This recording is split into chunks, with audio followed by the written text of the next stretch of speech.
Well, those words we just sang capture so well the hope that we have. This thing that we are looking forward to, that day when He does come, riding on the cloud, bringing with Him all the great things that all these folks of faith described in Scripture have been looking forward to, were pointing us to that great day when Christ Himself is among us.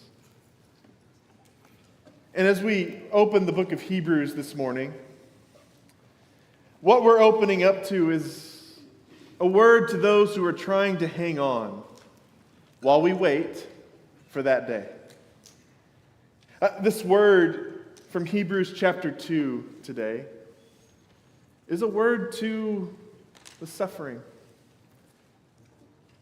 a word to the anxious, a word to those in pain, a word to those who are trying so hard but feels like faith is slipping through their fingers. And so as we open the pages of Hebrews today, this is one of those times when I want to keep in mind those among us who are in that place. It's been one of those weeks where there are names in the back of my mind as I'm reading these words, thinking of those who need this encouragement, this word of hope, of deep hope, in the midst of hardship. And so, hear these words from Hebrews chapter 2, starting in verse 5.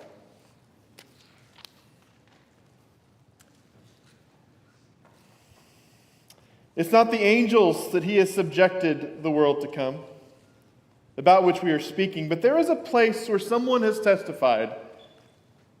What is mankind that you're mindful of them? A son of man that you care for him. You made them a little lower than the angels. You crowned them with glory and honor and put everything under their feet.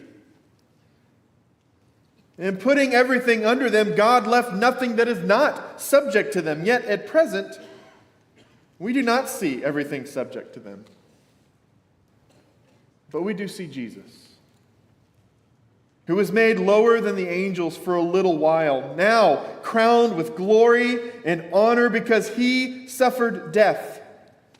So by the grace of God, He might taste death for everyone. In bringing many sons and daughters to glory, it was fitting that God, for whom and through whom everything exists, should make the pioneer of their salvation perfect through what He suffered. Both the one who makes people holy and those who are made holy, that's us, are of the same family. And so Jesus is not ashamed to call them brothers and sisters. He says, I will declare your name to my brothers and sisters. In the assembly, I will sing your praises. And again, I will put my trust in Him. And again, He says, here am I and the children God has given me. And then the words we heard read at communion. Since the children have flesh and blood, He too shared in their humanity, so that by His death He might break the power of him who holds the power of death, that is, the devil, and free those who all their lives were held in slavery by their fear of death. For surely it's not angels He helps, but Abraham's descendants. For this reason He had to be made like them, fully human in every way, in order that He might become a merciful and faithful high priest in service to God, and that He might make atonement for the sins of the people. Because He Himself suffered when He was tempted, He is able to help those who are being tempted. Well, he begins the section by quoting Psalm 8. It's one of the things that the Hebrews author likes to do most is quote the Old Testament. And here he quotes Psalm 8. What is man? What is humankind? What is a human being that God is mindful of us? Why would God care about us who He has made a little lower than the angels? As we're not at the top of the food chain in terms of the spiritual order of things, but God still cares about us. And more than that, this God who created all things, the sun and the moon and the stars, and then filled His creation with trees and plants and fish and birds and cows and kangaroos. They put us in charge of all of that. That's what he's pointing to when he quotes Psalm 8, that he has put everything under our feet. He's pointing back even further than Psalm 8 to Genesis chapter 1. Fill the earth and subdue it. Rule over all of it. That's the job description for humanity. We have one job. And as it turns out, it has not gone very well. That putting a human being in charge of all of creation, putting us collectively in charge of taking care of what God has made, is like handing car keys to a toddler. Or like making Jerry Jones your general manager. Hey, I'm a Cowboys fan, I can say that. The suffering is my own.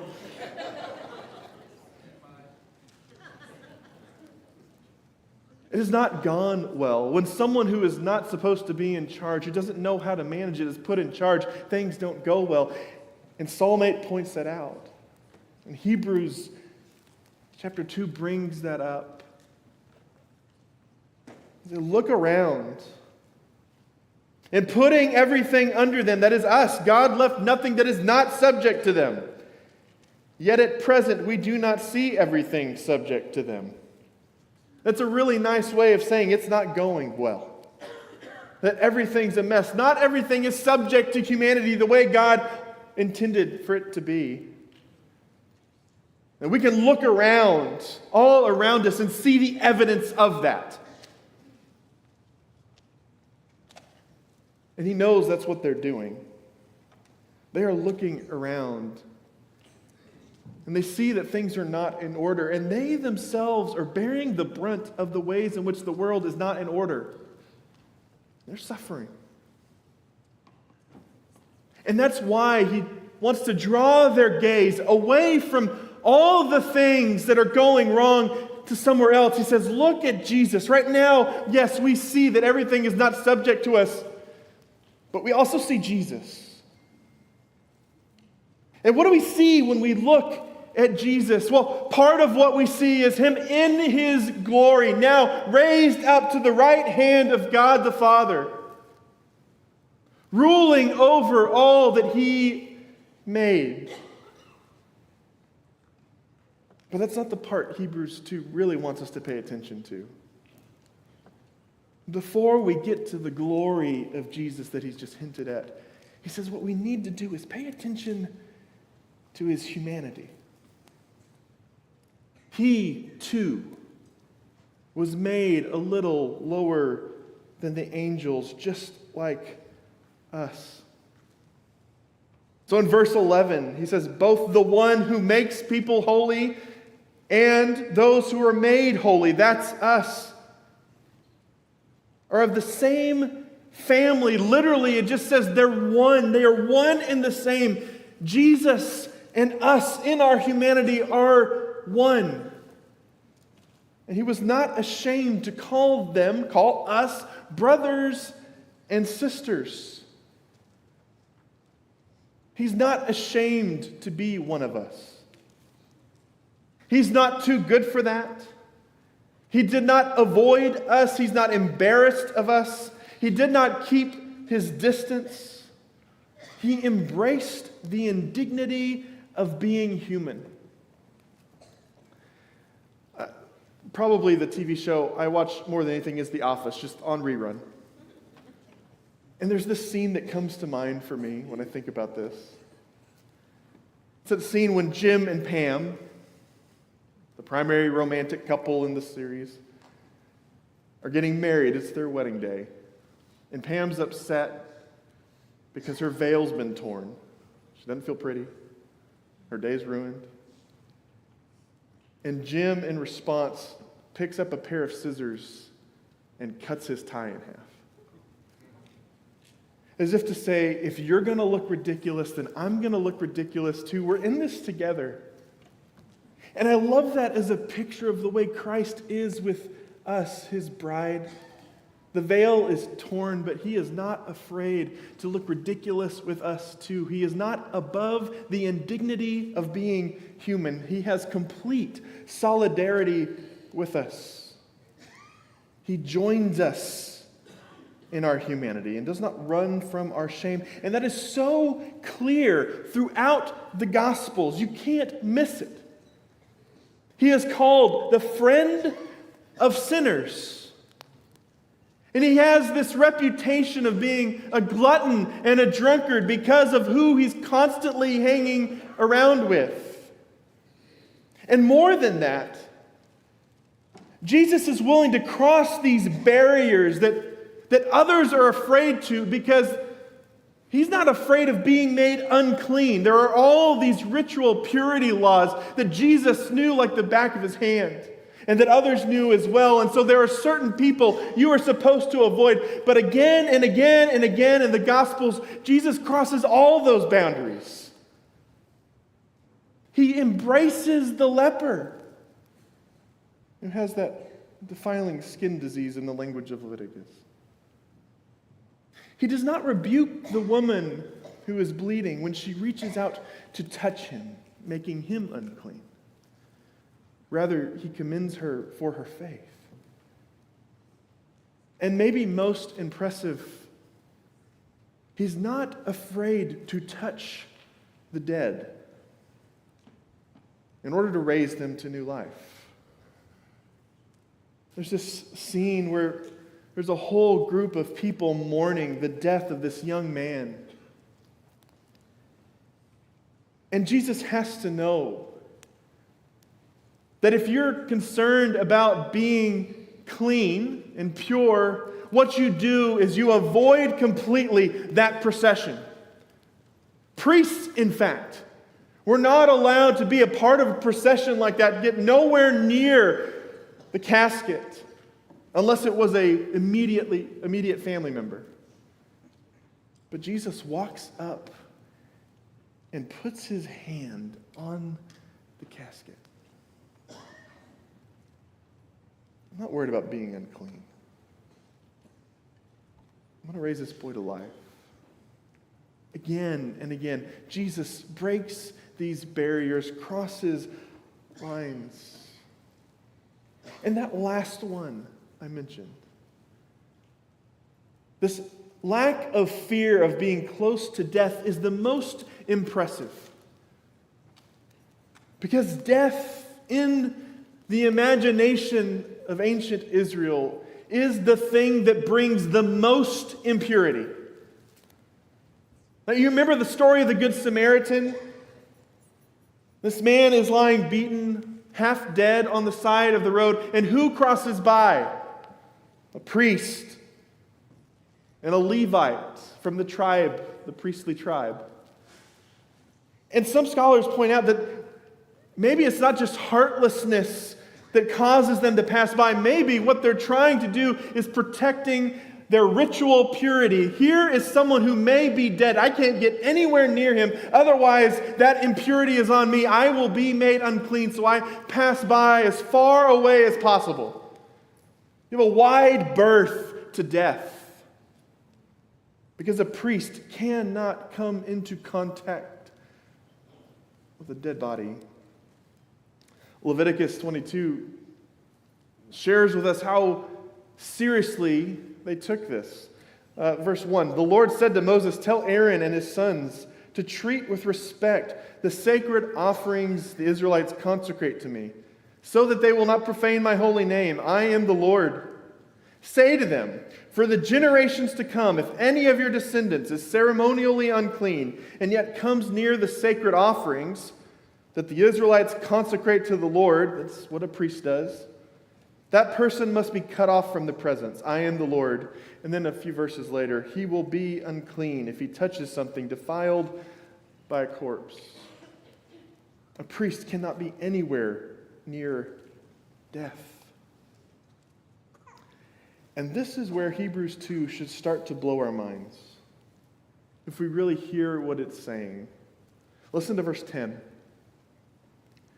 In bringing many sons and daughters to glory, it was fitting that God, for whom and through whom everything exists, should make the pioneer of their salvation, listen to this phrase, perfect through what he suffered. It was fitting that he was made perfect by what he suffered. And if we're going to hear this rightly, what we've got to do is define what it means to be made perfect and what he's talking about when he talks about suffering. Because when we hear the phrase made perfect, it sounds like we're talking about a moral category. You made the right ethical choice. You did the right thing. A perfect person is someone who doesn't make those kinds of mistakes. And Jesus fits the bill. That's one of the reasons why this verse can confuse some people.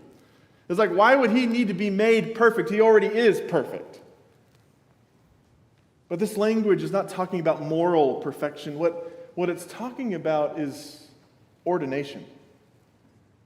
Being ordained as a priest. This theme that will run throughout the rest of the book of Hebrews. He is our high priest, as Rachel put it so beautifully this morning. And how do you become a priest? Well, you first have to be made clean. And I know this is kind of a foreign concept for us. Churches of Christ don't have priests. I was not ordained in any formal sense. But the logic is pretty simple. It's almost like what happens when a surgeon goes in to wash their hands so thoroughly before they go in to perform the surgery. You don't want to bring any germs into a sterile environment. You don't want to contaminate it. And it's the same logic. A priest, when they're coming into the sterile holiness of God, does not want to bring any contamination into it, so they must be made clean. And listen to the language here, describing the way priests are made clean. This is Exodus 29. Take some blood from the altar. It's just describes slaughtering this ram and using the blood. And some of the anointing oil, and sprinkle it on Aaron and his garments and on his sons and their garments. Then he and his sons and their garments will be consecrated, made holy. And take from this ram the fat tail, the fat of the internal organs, blah, blah, blah. The key is the last phrase. This is the ram for the ordination. Literally in Hebrew, you know what it says? This is the ram of perfection. That is, this priest, the one who is blessed in this way, is made perfect. That is, they are made ready to come into the Holy of Holies. Ready to come into the presence of God because they have been fully cleansed. That is what Hebrews is talking about. When it talks about Jesus being made perfect, he is being ordained. And what is he ordained by? Suffering. Specifically, he's made perfect. He is ordained by his death. He suffers death. When we hear the word suffering, it's shorthand for his death. And we have to pause there. Jesus' death made him holy.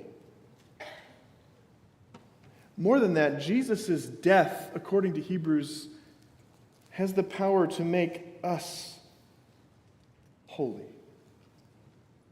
To usher us into the presence of God as well. And in the minds of first century Jews, this would have made little sense because death is the very thing that makes you unclean. Death is the ultimate source of impurity. It's the thing a priest cannot go anywhere near.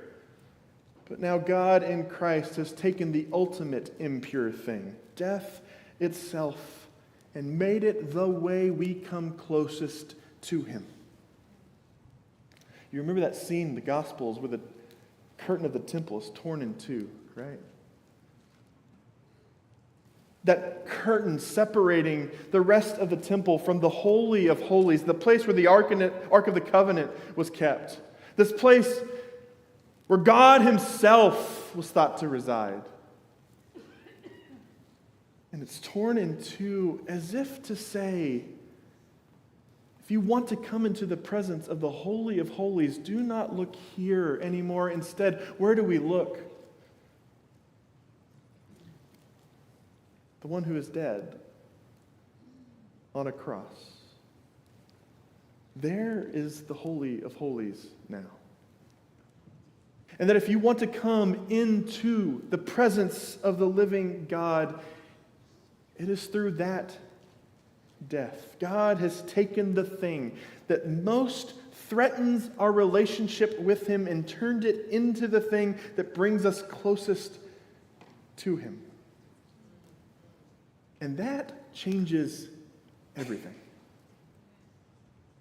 That's what gives those last few verses that were read at communion today their power. Listen again, verses 14 and 15. Since the children have flesh and blood, he too shared in their humanity, so that by his death he might break the power of him who holds the power of death, that is the devil, and free those who all their lives were held in slavery by their fear of death. It's not just the priests of ancient Israel who want to avoid death, that want to give it a wide berth. The truth is, all of us, part of what it means to be human is to run from death. That's what happens when what we call a midlife crisis hits us. Underneath all the things that might drive that, deep down, what is it? It's fear of death. Death is nearer now than we thought. One of my favorite movies is Interstellar. And it's this, there's a lot going on in it. But one of the big things that happens is Matt Damon is off on a planet. They're looking for a planet to move all of humanity to. Earth is crumbling. And so Matt Damon, he goes off and he finds this other planet. And he claims that this planet will support life. And he reports back. And so they send everybody, this crew, to go and explore that. Well, it turns out he lied. I hope I'm not ruining this movie for anybody. That's like the big twist. You're welcome. It turns out he lied. And the reason he lied, why? Is because he's there alone on this planet knowing that he's going to die there. And all he has to do is sit there and think about that. And so he calls them there just to steal their spaceship and get out of there.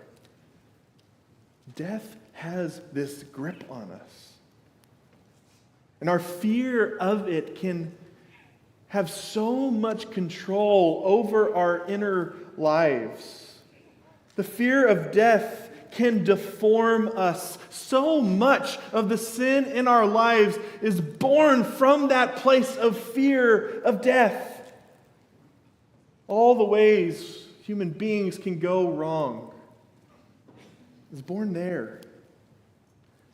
Which is why, for so long, Christians have insisted on remembering that we're going to die. To not resist that reality. There's this Latin phrase called memento mori. What it means is remember you're going to die. And there are various ways people have tried to do that. Maybe you've seen old paintings where there's a skull on someone's desk as they're writing. Well, what's that doing there? That's kind of creepy. These aren't Halloween decorations. No, what's going on there is it's a reminder. It's a memento mori. It's a reminder that they're going to die. It's why there's places of worship, monasteries, where on the way to the chapel where you worship, there's the cemetery. And in some of these cemeteries, there's always an open grave. So that those going to pray in the chapel look down and they know, well, that could be my grave. This constant reminder.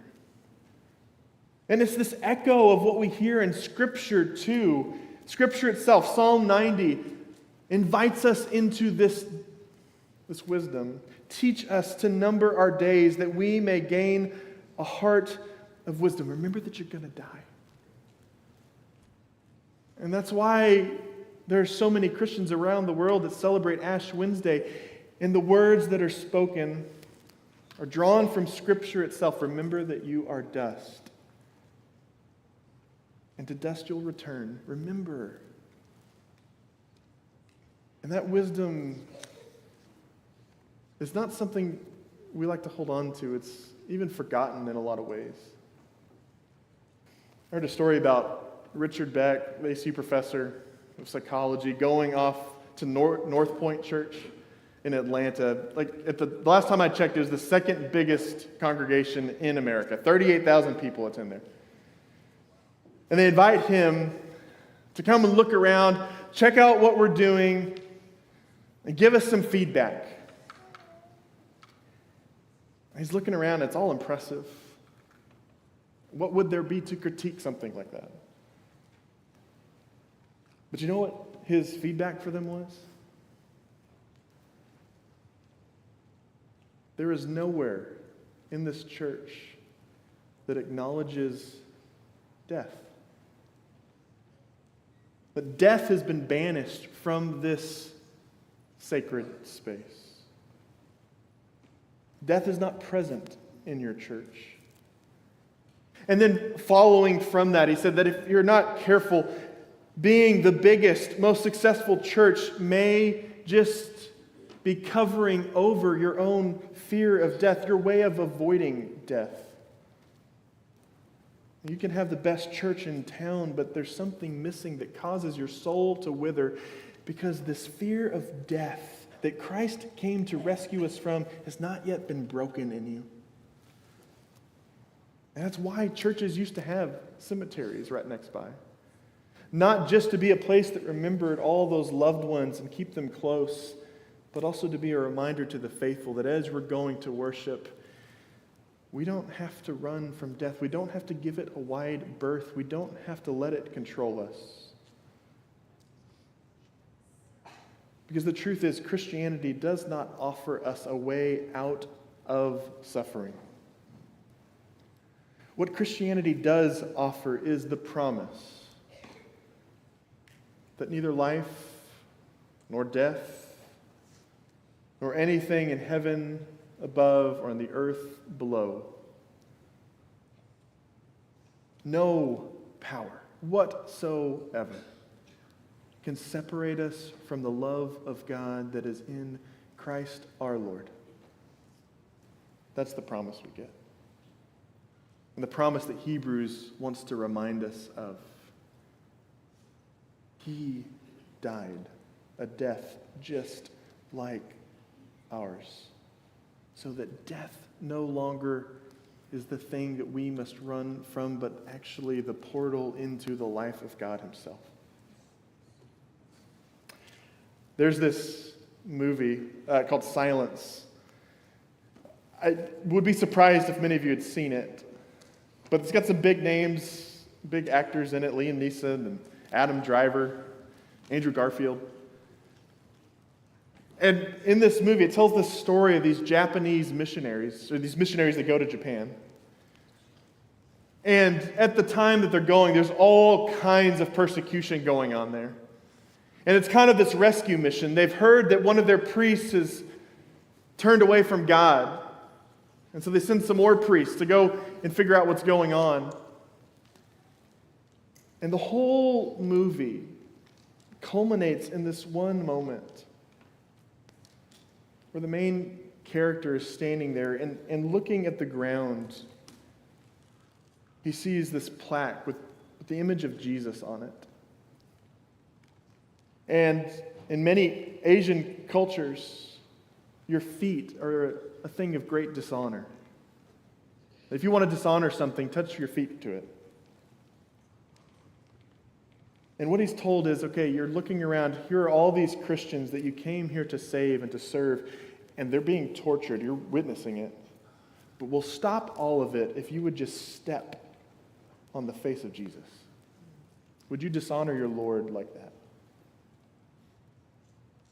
And all throughout the movie, there is this profound silence on the part of God. They're constantly praying, wondering what is going on, looking for some voice of hope in the midst of all the suffering that they're looking around at.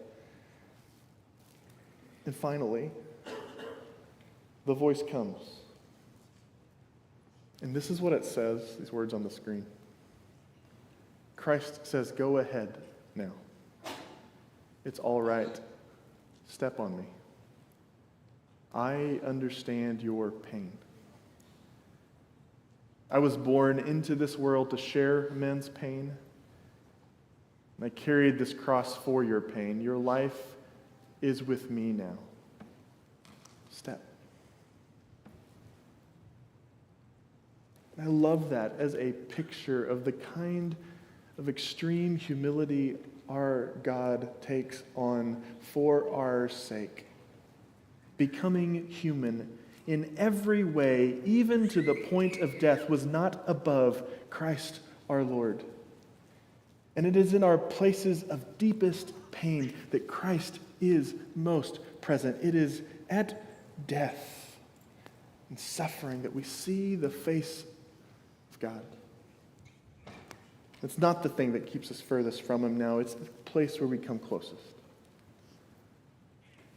And so as we conclude this morning, actually, would you put those words back up? I'm thinking about those in the room who are in a place of suffering or going through a trial, for whom death feels real close, for whom the anxiety of death feels weighty. Could you hear these words as a blessing? These words spoken to you by Christ. I carried this cross for your pain. Your life is with me now. Just a few moments, we're going to spend some time in prayer. And that may look like spending some time listening for the voice of God in these words. May look like going and finding those folks that you know are going through a storm and coming alongside them and wrapping an arm around them and praying with them and for them. But I pray that whatever happens over these next few moments, that we would attend well to the voice of God spoken to us through the one crucified on that cross, the one who rescues us from death itself and says, I am holding you so close. Let's stand together as we sing.